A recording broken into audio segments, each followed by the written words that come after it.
Is Congress about to completely collapse because of the absolute stupidest issue anyone can think of? It could. This is my Newsweek article called The Coming Congressional Meltdown Over a Phantom Menace.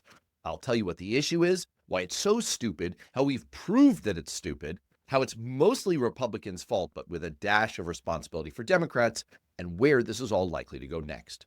Here it is.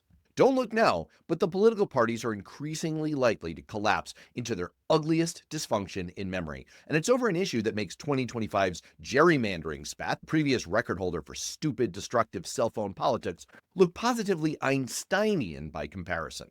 For decades, Republicans have ridden the political hobby horse of trying to pass voter ID laws, both at the state and federal level. They've obsessively claimed that America needs strict new federal standards to verify voter identities and prevent fraud, particularly the threat of non citizen voting.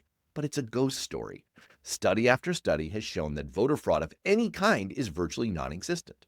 The Heritage Foundation, the most influential conservative think tank, and the folks behind Project 2025, found only 10 cases involving in person impersonation fraud and 41 cases involving non citizens registering, voting, or attempting to vote out of billions of votes cast. And not for lack of looking.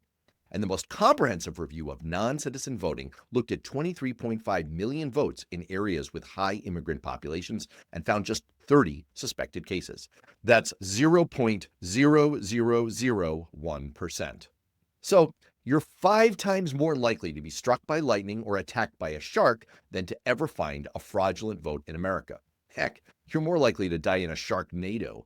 Plus, the whole idea is absurd. It's already illegal for non citizens to vote. The extraordinarily rare cases that happen leave a clear paper trail. States regularly check. Why would non citizens intentionally commit such an obvious crime, one where they're super likely to get caught, to shift a single vote?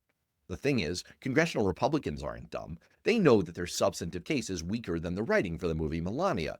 They know that their new steroidal version of voter ID, the SAVE Act, which requires Americans to show a passport or driver's license plus birth certificate to register, will likely disenfranchise most of the 21 million American citizens currently unable to access those additional documents, including married women who chose to change their name. And they know that wiping out the rights of almost 10% of voting age U.S. citizens to stop a handful of illegitimate votes per election is insane.